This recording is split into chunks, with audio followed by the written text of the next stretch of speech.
Now, there are many creatures in this world that a person may explain with confidence, provided nobody asks a second question. Blorp is not one of them. Some claim he is an alien. Some say he is a wandering speck of imagination that took a wrong turn among the stars. Others maintain that he is what came about when the universe sneezed near a moonbeam and nobody had the manners to clean it up. Blorp is not from Earth, which is plain enough once you look at him. He comes from a place far beyond our maps, beyond our telescopes, and certainly beyond the reach of any committee appointed to make sense of them. In Blorp's homeland, questions are treated with great respect. A creature may be poor in coins, short in wisdom, and dressed like a bag of soup. But if he owns a good question, he is considered to be doing very well indeed. Blorp arrived on Earth after hearing a noise. Not thunder, not engines, not people arguing on the internet with all the confidence of a rooster at sunrise.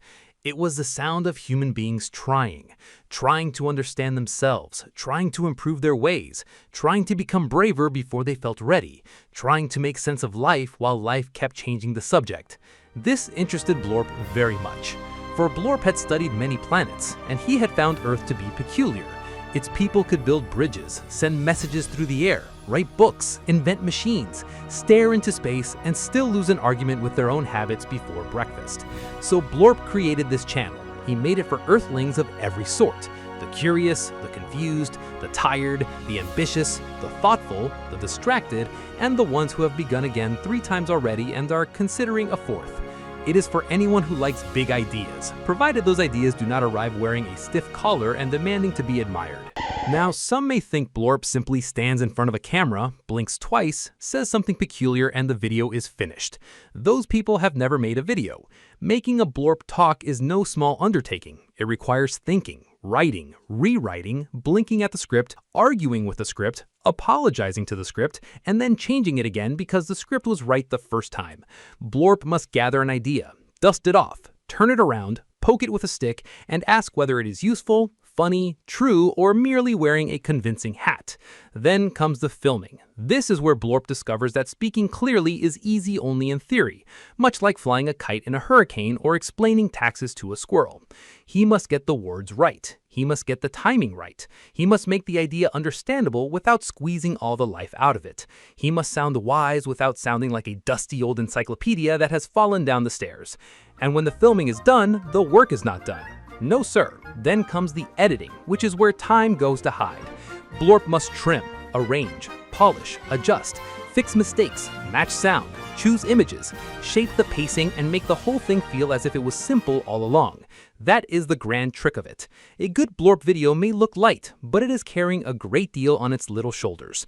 Every pause has been considered. Every joke has been weighed. Every sentence has had to earn its place. Every idea has been dragged through the mud, washed in the creek, and sent back out wearing a better hat. Blorp creates videos because he believes learning should not always march in like a schoolmaster with a ruler. Sometimes it ought to slip into view wearing odd shoes, tell a joke, point at a mystery, and leave you thinking in spite of yourself. His videos are about courage, curiosity, mistakes, science, ideas, self-improvement, strange facts, human behavior, and the many ridiculous ways a person may become wiser after first becoming embarrassed. And now we arrive at the great question: what does Blorp mean? Well, it doesn't mean anything in the tidy dictionary sense, which is a blessing. Dictionaries have a habit of taking lively words and pressing them flat like flowers in an old book. Blorp is a sound. It belongs to the noble family of splat, plop, boing, and thud. It is the sound of something unexpected landing where it had no proper business to be.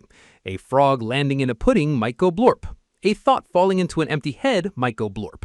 A small alien dropping out of the sky and discovering gravity 5 seconds too late would most certainly go blorp. Blorp. And that, as far as anyone can tell, is how he got his name. He did not descend from the heavens with trumpets. He did not make his entrance in a blaze of glory. He came down in a wobble, made a noise between a splash and a hiccup, and left a small crater in the dignity of the universe. Blorp. A sound of arrival. A sound of surprise. A sound made when curiosity lands badly, looks around, and decides to continue anyway. And that is Blorp. He has not come to Earth to pretend he knows everything. There are already plenty doing that work. He has come to wonder aloud, to poke at ideas, to make difficult thoughts easier to approach, to laugh at confusion without being cruel to it, to put real effort into small videos, because little actions can still carry a great deal of meaning. And if during all this wondering and wobbling you feel moved to press the subscribe button, Blorp would take it kindly. Like and subscribe! But do not press it twice if you have already pressed it once, for that is not loyalty. That is undoing your own good deed, which is the sort of mistake a person makes when trying to improve a sandwich by sitting on it. One click is plenty. Blorp appreciates the click. Blorp respects the restraint. Blorp salutes your excellent judgment.